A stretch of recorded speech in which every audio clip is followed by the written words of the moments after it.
So we're not going to read definitions, but in general, trauma involves the exposure to an event or a series of events that affect functioning and well-being.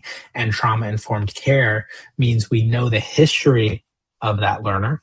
We understand how to change our interventions and will increase consumer participation. So we know what happened. We're changing our interventions in order to increase assent. Right? That's where trauma-informed care and assent start playing together. Right? Assent is our tracking method. Trauma-informed care is our modification methods. Very quick note, because I'm running out of time a little bit. Trauma-informed, trauma-insumed, trauma-sensitive. Who needs a term? Isn't that just ABA? Is trauma-informed care a marketing stunt? It's noise. Ignore it. We can have arguments on LinkedIn all day long. Yes, there are differences between informed, assumed, and sensitive. I've never worried about them as a clinician. No, you will not know your client's whole history of trauma and be 100% trauma-informed in most cases. And no, you shouldn't just assume every single person that you work with has trauma, even though statistics tell us that it's over 60 to 70%. Focus on the guidelines that we give you and the guardrails. Don't focus on the wording, in my humble opinion. And finally, procedures and interventions are not inherently trauma-informed or trauma-causing. The application of the procedures is what matters. A isolated single-function functional analysis is not automatically more traumatic than a practical functional assessment with synthesized reinforcers. Similarly, escape extinction is not automatically trauma providing, while NCR isn't. Once again, individualization and work with your client. Pillars that we're looking at: acknowledging trauma, ensuring safety and trust, promote choice and shared governance, and emphasize skill building. This is directly from the Rogerman and colleagues article, and they pulled this directly from the mental health field. Fun fact, that I learned when talking to D2. When he was in the lab working through this stuff with Hanley and his other co-authors, including Jen Austen, all of this started because Hanley told some of his grad students to go to other conferences in other fields, and they came and ended up going to a mental health conference and came back and were like, wait, do we do this? I think we kind of do it. And then they started writing about it. So go to conferences outside the field. You might come up with the next big thing. Let's look at our pillars. What is acknowledge trauma and its potential impact?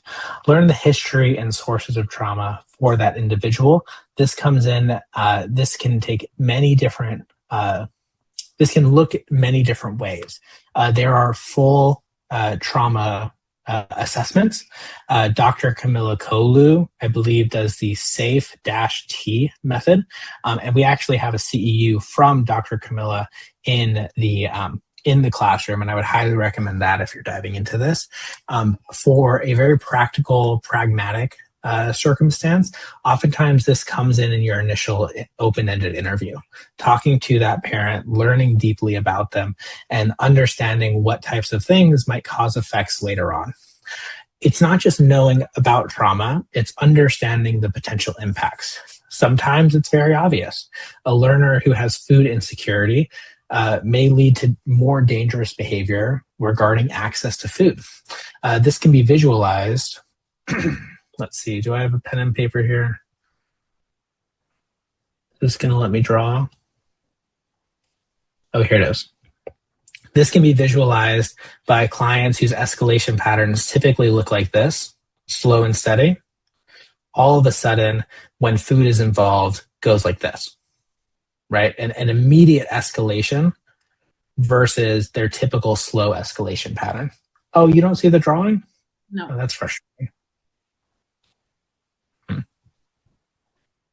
Okay, well, regardless, a client who might go step 1, step 2, step 3, step 4, step 5 may escalate from step 1 to step 10 in a second.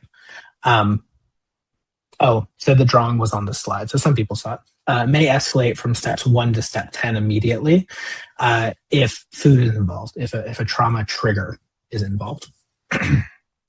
So, understanding the effects, knowing the trauma is there, and then understanding the effects is important.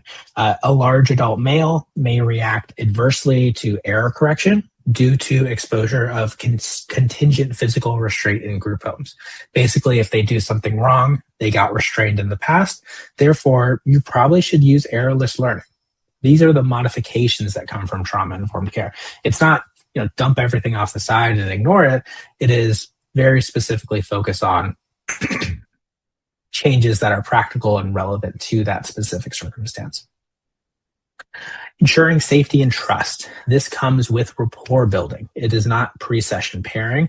It is consistent association with reinforcement and understanding that some things cost you trust, and that means sometimes you have to gain trust back. For example, pushing somebody to do something they don't want to do, even if they're assenting to it, in my opinion, costs a little trust. It weakens the reinforcer relationship because the last interaction they had with you was slightly aversive, right? So push somebody to do something hard, have fun with them, right? Rebuild it back and forth. That pull back and forth is typically, when we talk about behavioral artistry, to me, that is the most objective definition of it. Somebody who recognizes when rapport is being lost and works to rebuild it.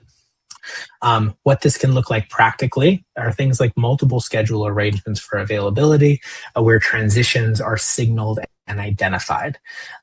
Building trust through actions and words predictably and reliably. The next thing is X. The person understands X because of the work that you've done in the past, and therefore they're able to assent to it in an informed manner.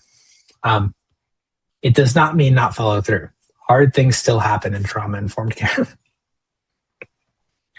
Next, we move to choice and governance. That means looking for and respecting assent, provision, and withdrawal, from modifying the day-to-day to staying flexible with the workload. Oh gosh, I'm blanking. The article where Rajaman and colleague, the enhanced choice model. In the enhanced choice model article, I think this is Rajaman and colleagues 2024, maybe 23. Essentially, they gave kids the option to leave and go home.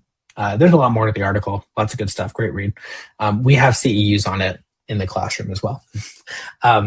But none of the learners left except for one kid 3 times in the middle of like the 60-day. And the reason that kid left, when I was talking to D2 about this article later, was because he was getting sick. He left for 3 days, and the mom called on the 4th day and was like, oh man, he's like super sick. And so symptoms weren't available. Nobody knew he was sick, but he was choosing to leave. And by choosing to leave, he was not engaging in problematic behavior and challenging and dangerous behavior. This is what we mean by being flexible. It means changing your goals and targets based on what's possible for the client, not what you want to get done every single day. And finally, to skim through skill building, this is what we do best. I will caveat this. Skill building does not mean just the next goal in the VB map. It means functional skills that move the quality of life needle. That may be the next goal in the VB map, but too often I see behavior analysts copy pasting an assessment. Make sure your skills are truly moving the needle for your learner.